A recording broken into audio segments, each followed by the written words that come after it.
Meus irmãos, a aula de hoje é a segunda aula da disciplina de hamartiologia, né? Hamartiologia é a doutrina do pecado, né? E nós já falamos sobre o desenvolvimento dessa doutrina no pensamento cristão. Na última aula, nós falamos, inclusive coloquei esta aula no meu canal do YouTube.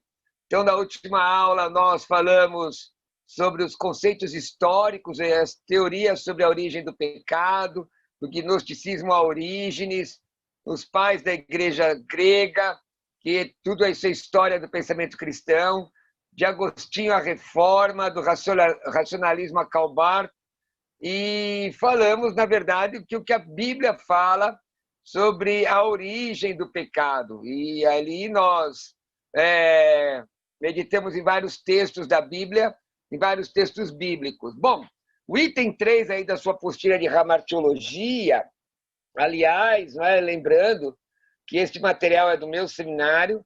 Se você tiver interesse, quem tiver interesse em estudar teologia à distância, mesmo aqueles que estão entrando ali para acompanhar as nossas aulas, os meus alunos do curso à distância, eles têm o mesmo material. Então, o item 3 é a origem do pecado na raça humana. É sobre isso que nós vamos nos debruçar, sobre essa temática que vamos nos debruçar nessa aula, nessa segunda aula, nesta noite. A origem do pecado na raça humana foi a transgressão voluntária. Essa questão ela é importante. Foi a transgressão voluntária de Adão no Éden. Aí você diz, mas pastor, quem pecou primeiro foi Eva, não é? Mas aqui nós estamos falando sobre a cabeça desta família, não é? Já entrando na visão patriarcal. E nós vamos encontrar esta narrativa em Gênesis, capítulo 3. Gênesis, capítulo 3. É muito interessante essa narrativa com relação à queda do homem. Nós estudamos isso na disciplina de antropologia. Na disciplina anterior, aliás, eu coloquei o questionário, vocês viram que eu coloquei o questionário de antropologia. Mandem da forma que eu coloquei no áudio, tá? Certo? Tá bom? Então, vamos lá. Nós vemos ali, em Gênesis 3, a narrativa da queda do homem. É importante entender que esta queda foi voluntária. O homem escolheu a queda, não é? Em que pese alguns irmãos de uma outra visão teológica advogarem que este homem estava predestinado a cair ao pecado. É certo que Deus sabia que o homem pecaria. Nós já falamos sobre isso em outra disciplina, em outra matéria. Mas não podemos deixar de entender pela simples leitura do texto bíblico que a queda foi voluntária, foi uma escolha, foi uma deliberação do coração humano. O homem deu ouvidos à insinuação do tentador de que, se ele se colocasse em oposição a Deus, se tornaria igual a ele. Certo? Se tornaria igual a ele. Desobedecendo a Deus, então, Adão caiu, abrindo a porta de acesso ao pecado no mundo. Ele não somente pecou, mas se tornou escravo do pecado. Abra sua Bíblia em Romanos, veja lá, Romanos, capítulo 5, não é? Romanos é uma epístola teológica. Esses dias, num debate, um irmão disse que não havia um conceito de inserção no corpo na época de Jesus. Interessante o que ele disse, porque Paulo amplia a doutrina. Ele amplia a doutrina que Jesus apresenta, não é? Como se houvesse... às vezes dá a impressão que alguns irmãos creem, não é o caso daquele colega que fez debates comigo, mas uma asseveração dessa dá a impressão de um texto com maior inspiração do que outro, ou algo desse tipo. Bom, nós vemos aqui no texto Romanos 5, 12, 18 e 19. Vamos lá, Romanos, capítulo 5, versículo 12. Pelo que, como por um homem entrou o pecado no mundo, e pelo pecado a morte, assim também a morte passou a todos os homens, por isso todos pecaram. Versículo 12 eu li. Versículos 18 e 19 diz assim: pois assim como por uma só ofensa veio o juízo sobre todos os homens para a condenação, assim também por um só ato de justiça veio a graça sobre todos os homens para a justificação de vida. Então nós vamos entender neste texto aqui que esta tendência pecaminosa ela é uma questão inerente do ser humano, não é?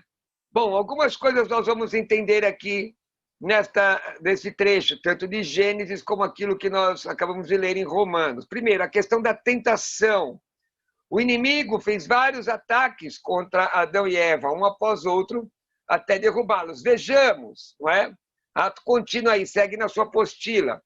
O diabo procurou despertar dúvida sobre a veracidade da palavra de Deus. Vamos lá, pega lá, Gênesis, pega lá. Gênesis 3, abrindo o texto bíblico. Se você tiver pergunta, escreve aí no chat, tá bom? Gênesis 3.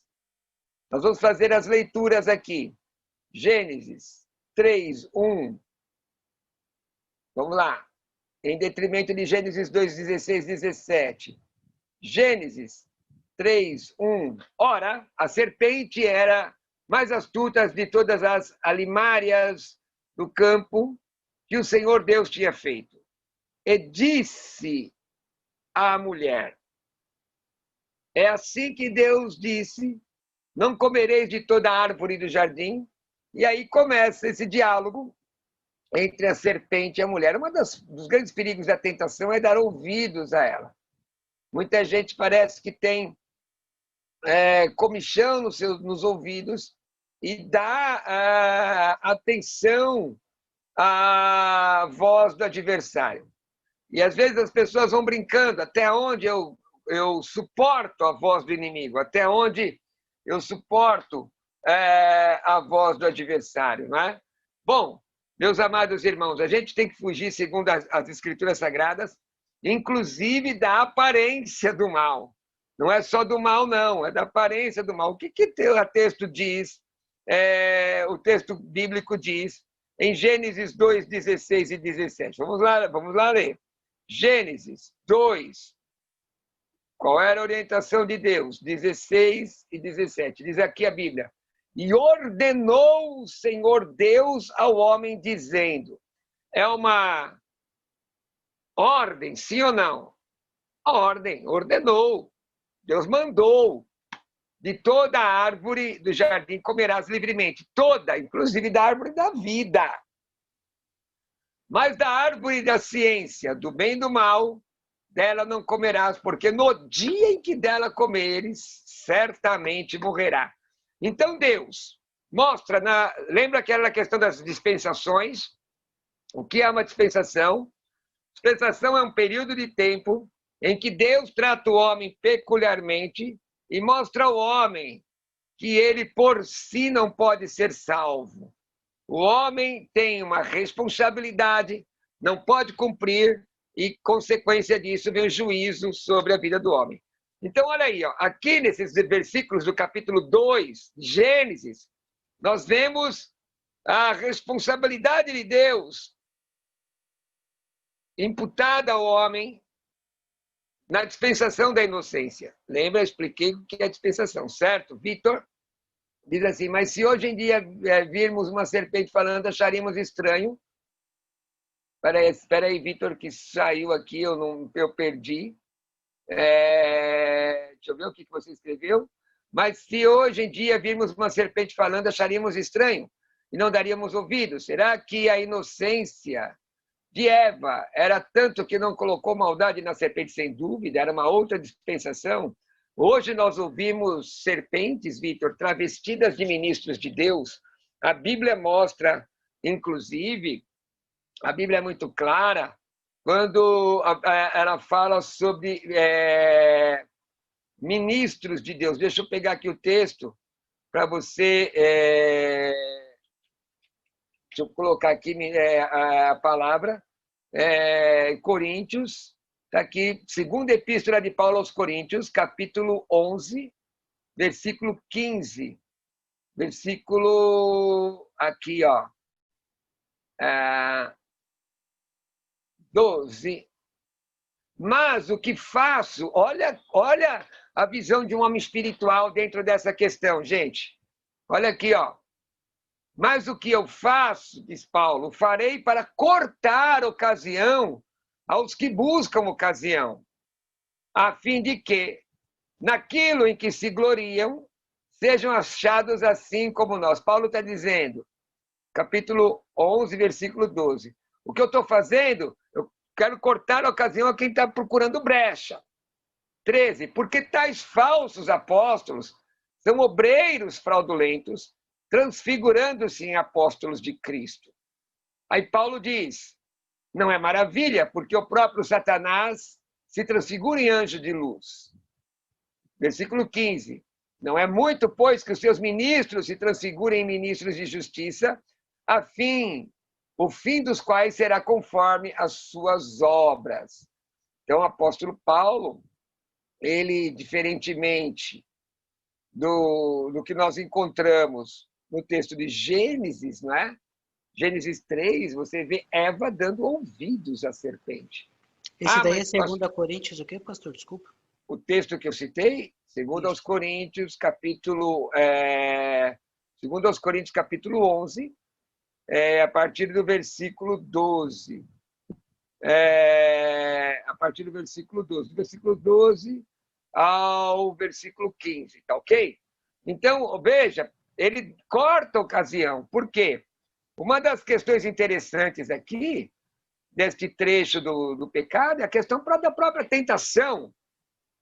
O diabo coloca em dúvida a palavra de Deus. Aí você vai no Evangelho de Mateus e você encontra a mesma coisa. Você encontra o diabo tentando manipular a palavra do Evangelho de Mateus, quando Jesus é levado ao deserto. Jesus é levado ao deserto, não é? Capítulo 4 do Evangelho de Mateus. Aí você lê lá, então foi conduzido Jesus pelo Espírito ao deserto. Não foi o diabo que levou Jesus ao deserto, foi o Espírito de Deus. E levou com um propósito específico. Qual era o propósito? Está lá, capítulo 4, versículo 1. Para ser tentado pelo diabo. Ora, então, primeiro, ser tentado não é pecado. O pecado é cair na tentação. Certo? Aliás, toma cuidado com versões da Bíblia que tem, veja lá, Tiago, capítulo 1, versículo 2. Deixa eu ver se é isso mesmo. É isso mesmo. Capítulo 1, versículo 2. Na versão atualizada, ela não está bem, não está bem traduzida. Meus irmãos, têm de grande gozo quando cairdes em várias tentações. Na versão corrigida, aliás. Meus irmãos, têm de grande gozo quando cairdes em várias tentações. Na versão ACF, né? Almeida Corrigida Fiel, meus irmãos, têm de grande gozo quando cairdes em várias tentações. Ora, se você isolar o texto, vai dizer que cair em tentação tem que dar alegria. Mas a versão atualizada diz, meus irmãos, tende por motivo de toda alegria passardes por várias tentações. Não é? Numa versão mais moderna, diz, meus irmãos, devem sentir-se profundamente felizes ao terem de passar por várias provações. Veja, Jesus foi levado ao deserto para ser tentado. Ele foi levado pelo Espírito para ser tentado pelo diabo. Está lá, Mateus 4. E o diabo ali usa textos bíblicos. Jesus não alimenta a conversa, Jesus corta a ocasião. Corta a ocasião usando a palavra. Estão entendendo, irmãos? Amém? Então, o diabo procurou no Gênesis 3, contrapor-se à afirmação da afirmação que Deus fez em Gênesis 2, 16 e 17. Quando Eva faz referência a que Deus tinha dito a respeito da árvore do meio do jardim, olha lá, Gênesis 3. Vocês estão com a Bíblia aberta aí, né, irmãos? Gênesis 3. Gênesis 3, 3. Olha lá, Gênesis 3, 3. Ó, aqui, Gênesis 3, 3. Vamos pegar o versículo 2. E disse a mulher à serpente: do fruto da árvore do jardim comeremos. Mas do fruto, a mas é sempre adversativa, né, irmãos? Todavia, porém, mas do fruto da árvore que está no meio do jardim, disse Deus: não comereis dele, nem nele tocareis, para que não morrais. Ora, versículo 4. Então, olha o então, e a mulher dando ouvidos. Então a serpente disse à mulher: certamente não morrereis. Porque Deus... E aí a serpente tenta argumentar com uma lógica. Cuidado com isso, irmãos.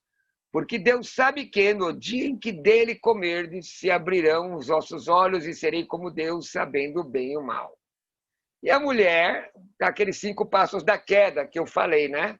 Olhou, desejou, tomou, comeu e morreu, né? 5 passos da queda que são estudados em antropologia teológica. É muito interessante nós entendermos, meus irmãos, o propósito do Senhor Jesus para as nossas vidas, que nós não podemos ficar brincando de ser crentes e andar em beira de abismo, né? A dúvida, a tentação, acha uma cunha, uma brecha, instalando na vida um trojan, né? Um vírus. Né? Qual foi o vírus que foi colocado na mente de Eva? Foi a dúvida. A dúvida. O versículo 4 mostra a dúvida implantada ali. Né? O versículo 4, quando diz assim: então a serpente disse à mulher: certamente não morrereis. O que Deus diz no capítulo 2? Deus disse com todas as letras, capítulo 2, versículo 17, do livro de Gênesis, ele diz o quê? O dia que você comer, mas da árvore da ciência do bem e do mal, dela não comerás, porque no dia em que dela comeres, certamente, tem dúvida, tem equívoco, certamente morrerás. Né? Deus é um Deus de absolutos, né, irmãos? Deus é um Deus de absolutos. Irmãos, estão entendendo? Alguma pergunta até aqui? A dúvida implantada. Segunda questão ali, irmãos, que é importante vocês verem. Os irmãos que vão assistir, deixa eu só fazer aqui um merchanzinho. Os irmãos que vão assistir esta aula no YouTube, quiserem estudar teologia à distância comigo, podem me mandar uma mensagem no 11 967 66 5787, tá bom? Hoje, então, esta aula, nós temos uma parceria com o Seminário Quírios. Né? Pode estudar no Seminário Quírios presencialmente quando voltar, ou estudar à distância comigo no 11 967 66 5787, tá bom? Que é o mesmo material e eu tenho certeza que você vai crescer. Mas vamos lá. Bom, o inimigo tinha um alvo. Qual era o alvo? Pôr em dúvida as intenções de Deus para com eles, insinuando, olha a insinuação, que Jeová, que Yahvé, não queria que os homens fossem felizes como ele. Não queria. Ele não queria. Coloque em dúvida a justiça de Deus, coloque em dúvida o próprio ser de Deus, o inimigo coloca em dúvida. Ah, mas esse Deus é um Deus injusto, não é? Esse Deus é um Deus que tem prazer no sofrimento. Esse tipo de argumento nós ouvimos em várias situações, em vários contextos doutrinários, contextos, não é? Teológicos, não é? De pessoas que fazem essas asseverações. Não é? Então, no terceiro ataque, o diabo desperta neles a tentação de ser igual a Deus. Então, primeiro, ele tenta modificar a palavra de Deus, aí planta uma dúvida, e aí ele insinua que Deus não queria que eles fossem felizes. E a terceira é a vaidade, né? Vaidade humana, né? No terceiro lugar, no terceiro ataque, o diabo desperta neles a tentação de ser igual a Deus. O que está escrito lá em Isaías, livro do profeta Isaías, capítulo 14, livro do profeta Isaías, capítulo 14, e o versículo 14, nós vamos ler aqui, Isaías, que é o profeta messiânico, capítulo 14, e o versículo 14. Nós vamos ler aqui claramente qual era a intenção de Satanás. Olha a visão. Ele quer transmitir ao homem o mesmo sentimento que tinha no seu próprio coração. Subirei acima das mais altas nuvens e serei semelhante ao Altíssimo. Irmãos, eu fico muito preocupado com algumas infestações doutrinárias. Pastor, por que o senhor chama de infestações? Porque são verdadeiras pragas em que faz com que o homem se torne o centro da sua adoração.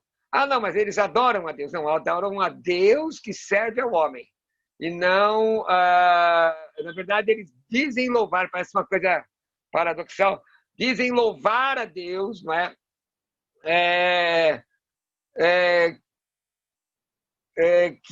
Mas que, na verdade, louvam um Deus que é subserviente ao homem. A teologia da prosperidade diz isso. Já ouvi de expoentes da teologia da prosperidade, acerca de expoentes da teologia da prosperidade, que diziam: quando eu olho no espelho, eu vejo Deus, quando Deus me olha, ele se vê. Algo mais ou menos assim, entendeu? É complicado, é complicado esse tipo de argumento, e eles são um argumento completamente desassociado das Escrituras Sagradas, completamente desassociado das Escrituras Sagradas, não é? Nós vamos pegar aí alguns textos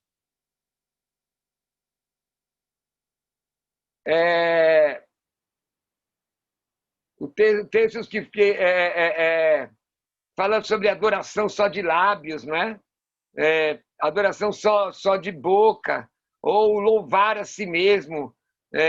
Segunda Epístola de Paulo aos Coríntios 10:12, deixa eu pegar aqui, 10:12, diz aqui: por que não ousamos a classificar-nos ou comparar-nos com alguns que se louvam a si mesmos? Mas esses que se medem a si mesmos e se comparam consigo mesmos estão sem entendimento. Porém, nós não nos gloriamos fora da medida, mas conforme a reta medida que Deus nos deu para chegarmos até vós. Não é? Nós veja hoje uma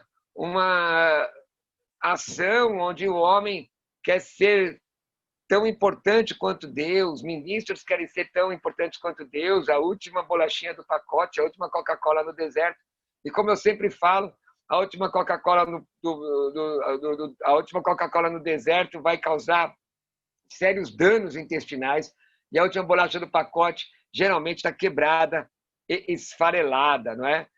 Convém que ele cresça e que nós diminuamos, seja sempre Deus verdadeiro, todo homem mentiroso. Esse texto de Isaías 14:14 mostra a intenção, não é, do adversário de ser igual ao Altíssimo, e tentou e conseguiu, não é, neste ataque, levar ao casal de entender que a possibilidade de ser igual a Deus, né? Despertou neles essa tentação. O poder da tentação estava ocupando tanto o entendimento como o sentimento e a concupiscência dos olhos. Então, olha lá, versículo 6 do capítulo 3 de Gênesis. Não é? O versículo 6 do capítulo 3 de Gênesis. Olha o que diz o texto.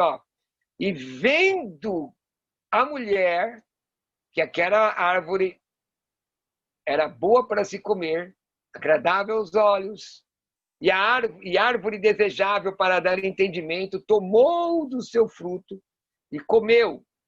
E deu também ao seu marido, e ele a comeu, que ela desejou, tomou, né? Ela desejou, olhou, desejou, tomou, comeu e morreu. Então, é mais fácil, irmãos, é mais prudente cortar a ocasião, como os textos que nós já lemos aqui. Veja lá, 1 de João 2,16, primeira epístola de João, capítulo 2, versículo 16. Vamos lá, 1 de João, capítulo 2,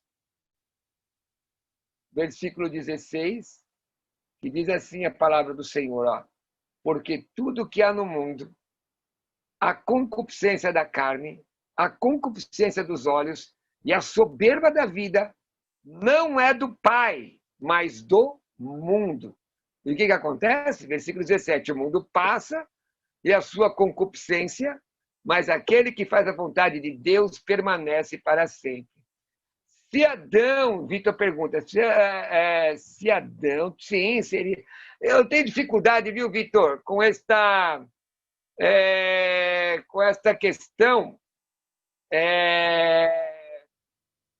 eu tenho dificuldade com essa questão. Ele pergunta, se Adão tivesse cortado Eva na ocasião, tudo seria diferente, mas usar essas eventualidades, a questão não aconteceu, mas óbvio. Mas aí como é que seria? Se Adão viveria separado de Eva? Não, é tudo eventualidade, né? Nós não podemos precisar.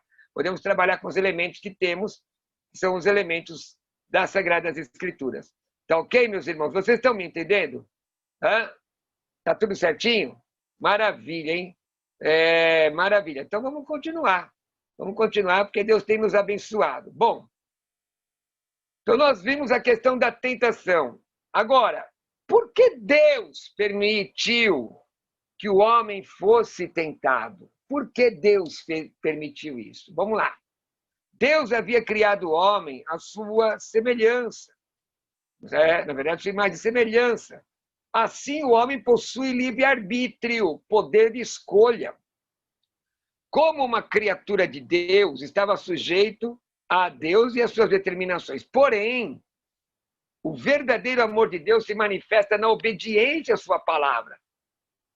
Então, o homem tem livre-arbítrio. Deus propõe ali um objetivo. O homem não consegue viver esse objetivo. Aliás, em nenhuma das dispensações. O homem sempre é carente da graça de Deus. Tanto que o protogênese do Evangelho está lá, em Gênesis 3,15, né? Gênesis 3,15. Agora, veja bem, como uma criatura de Deus, ele está sujeito a Deus e suas determinações. Agora, o verdadeiro amor de Deus se manifesta na obediência à palavra. João 14, 15 e 23. Vamos lá? Evangelho de João 14, 15 e 23. Vamos lá pegar esse texto? Evangelho de João, não é? 14, 15 e 23. Se me amardes, guardareis os meus mandamentos. E o 23, Jesus respondeu e disse, se alguém me ama, guardará a minha palavra, e meu Pai o amará, e viremos para ele e faremos nele morada. Olha que coisa maravilhosa, irmãos, maravilhoso. Muito bem, veja João 15, 14, Evangelho de João, capítulo 15, 14, que diz o quê? 15, 14, que diz assim, vós sereis meus amigos, olha aqui, condicional, se fizerdes o que eu vos mando. Então tem responsabilidade, tem arbítrio nessa relação, né, irmãos? Tem arbítrio. Com o livre-arbítrio, o homem podia voluntariamente mostrar a sua inteira disposição de obedecer a Deus de coração, sem que houvesse tentação, sem que fosse oferecida uma alternativa, o homem não teria a oportunidade de mostrar que desejava em tudo sujeitar-se a Deus. Assim, Deus permitiu que o homem, em Adão e Eva, fossem tentados. E deu-lhes a oportunidade de vencer, mas não venceram. Diferentemente de Jesus, que foi levado pelo Espírito ao deserto para ser tentado pelo diabo, Mateus 4, e venceu. Tá ok? Olha, nós falamos nesta aula sobre a origem do pecado na raça humana. Nós vamos falar a natureza do pecado, estudar transgressão, impiedade, injustiça, desobediência, iniquidade, o que é errar o alvo, o que é hamartia, dívida, queda, palavras gregas nisto, não é? Vamos falar sobre o pecado do Antigo Testamento, pecado, outras teorias pelagiana, católico-romana, ateísmo, determinismo, evolucionista, hedonismo. Sobre o pecado, vamos falar sobre as consequências do pecado, a culpa, etc. E vamos continuar. Alguma pergunta aqui? Eu tenho uns minutinhos. Alguma pergunta? Alguém? Alguma pergunta? Pode se manifestar. Tá? Nós vamos ter na próxima aula. Eu sei que vocês não vão ter aula agora. Se quiserem assistir, quem quiser assistir a aula de Teologia do Novo Testamento, hoje pode assistir. E nós vamos falar sobre o que é, nas próximas aulas, culpa objetiva, culpa subjetiva, culpa legal, culpa social, culpa pessoal, culpa teológica, não é? Universalidade do pecado. Tudo isso nós vamos tratar nas próximas aulas. Tá ok? Tá bom, irmãos? Tá bom? Então, deixa eu falar, aproveitar aqui, como eu vou colocar no meu Instagram, no meu canal do YouTube. O pessoal está perguntando se o material é do básico. Sim, é do básico, Vitor. Na verdade, em todos os cursos meus, curso de preparação ministerial, básico, médio e avançado, as matérias são eliminação de matérias. Então, você que tem interesse em estudar teologia à distância comigo, me manda aí uma mensagem no meu WhatsApp, 11 96766 5787. Vou repetir, 11 96766 5787. Devagar, né? 11 96766 5787. Pessoal, e também nos sigam no Instagram, @Roberto Cruvinel, tá ok? @Roberto Cruvinel. Gente, chegamos ao final. Que Jesus abençoe, que Jesus guarde a todos vocês, tá bom? Vocês fiquem com Jesus. O Senhor abençoe a cada um dos irmãos. Amém? Vamos orar.